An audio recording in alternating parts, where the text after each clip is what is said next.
Salam perjuangan untuk rekan-rekan mahasiswa baru. Halo semua, perkenalkan nama saya Zoya Marlesi Malango, Prodi Ekonomi Pembangunan dari Fakultas Ekonomi dan Bisnis. Pada saat ini, kita kumpulan mahasiswa baru bukan hanya untuk merayakan langkah awal kita di dunia akademis, tetapi juga untuk merenungkan realitas yang dihadapi oleh banyak saudara kita di luar sana, dengan semangat yang membara dan mimpi yang besar. Kita adalah generasi penerus yang akan membentuk masa depan bangsa ini. Namun di tengah semangat itu, kita harus menyadari kenyataan pahit yang dihadapi oleh banyak teman-teman kita di luar sana. Kenyataannya, yang menyakitkan tentang akses pendidikan tinggi di Indonesia, tapi sayangnya masih menjadi mimpi yang sulit dicapai oleh banyak anak bangsa. Uang kuliah tunggal atau UKT merupakan salah satu kebijakan yang seharusnya dirancang untuk mempermudah akses pendidikan tinggi.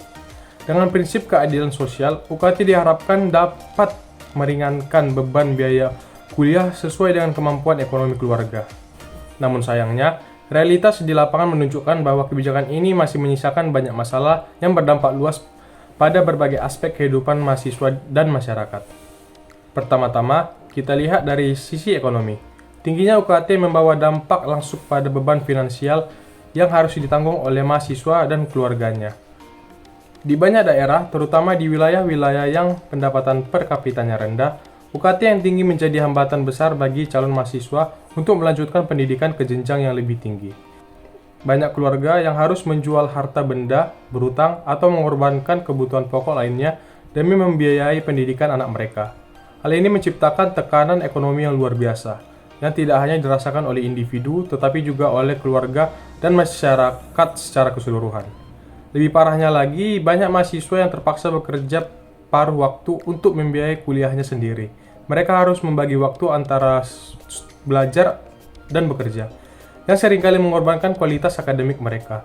Mahasiswa yang seharusnya fokus belajar untuk meraih prestasi terbaik, kini harus berjuang keras untuk sekadar bertahan hidup dan melunasi biaya pendidikan mereka.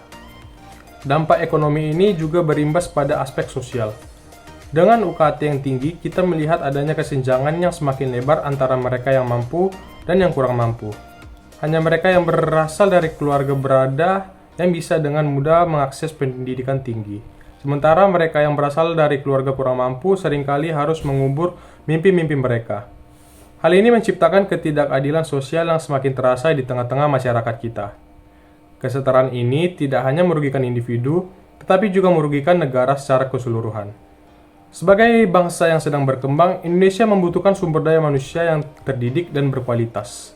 Namun jika akses pendidikannya hanya dapat dinikmati oleh segelintir orang, kita akan kehilangan potensi besar dari generasi muda yang seharusnya bisa berkontribusi bagi kemajuan bangsa. Dari sisi sosial pula, tingginya UKT juga berpotensi menciptakan dampak psikologis yang serius bagi mahasiswa. Tekanan untuk membayar biaya kuliah yang tinggi, ditambah dengan tuntutan akademik yang berat, dapat menimbulkan stres, kecemasan, dan bahkan depresi.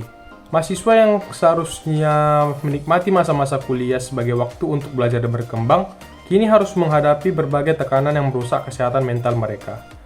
Tak dapat dipungkiri pula, ada upaya dari pemerintah untuk memberikan beasiswa dan bantuan biaya pendidikan lainnya. Namun, kenyataannya tidak semua mahasiswa beruntung mendapatkan bantuan tersebut. Banyak di antara mereka yang terpaksa harus berjuang sendiri untuk menghadapi realitas ini. Nah, rekan-rekan mahasiswa baru, ini adalah panggilan bagi kita semua. Kita tidak boleh tinggal diam melihat ketidakadilan ini terus terjadi. Pendidikan adalah hak setiap warga negara, bukan sekadar privilege bagi mereka yang mampu. Kita harus bersatu, memperjuangkan akses pendidikan yang lebih adil dan merata. Kita harus menuntut kebijakan yang lebih berpihak pada rakyat. Kebijakan yang memastikan bahwa pendidikan tinggi dapat diakses oleh semuanya, tanpa memandang latar belakang ekonomi. Sebagai mahasiswa, kita memiliki tanggung jawab moral untuk memperjuangkan hak-hak kita dan hak-hak teman kita. Kita harus berani bersuara, berani menyuarakan kebenaran, dan berani menuntut perubahan. Kita harus menjadi agen perubahan yang memperjuangkan keadilan sosial dan ekonomi dalam sistem pendidikan kita. Mari kita jadikan perjuangan ini sebagai bagian dari perjalanan akademik kita. Mari kita bersama-sama berjuang untuk menciptakan sistem pendidikan yang lebih adil yang dapat diakses oleh semua anak bangsa, tanpa terkecuali. Karena hanya dengan pendidikan yang merata, kita dapat membangun Indonesia yang maju dan kuat. Kita adalah generasi perubahan, kita adalah harapan bangsa. Mari kita wujudkan Indonesia yang lebih baik melalui perjuangan kita untuk akses pendidikan yang lebih adil. Karena pendidikan adalah kunci perubahan. Mari kita bersama-sama perjuangkan akses pendidikan yang lebih adil dan merata. Karena pendidikan adalah kunci perubahan. Sekian dari saya untuk tema ini. Maaf jika masih banyak kekurangan kesalahan dari kata-kata saya tersebut. Jadi dengan orasi saya yang saya sampaikan ini kiranya dapat bermanfaat untuk semuanya. Salam hangat, terima kasih.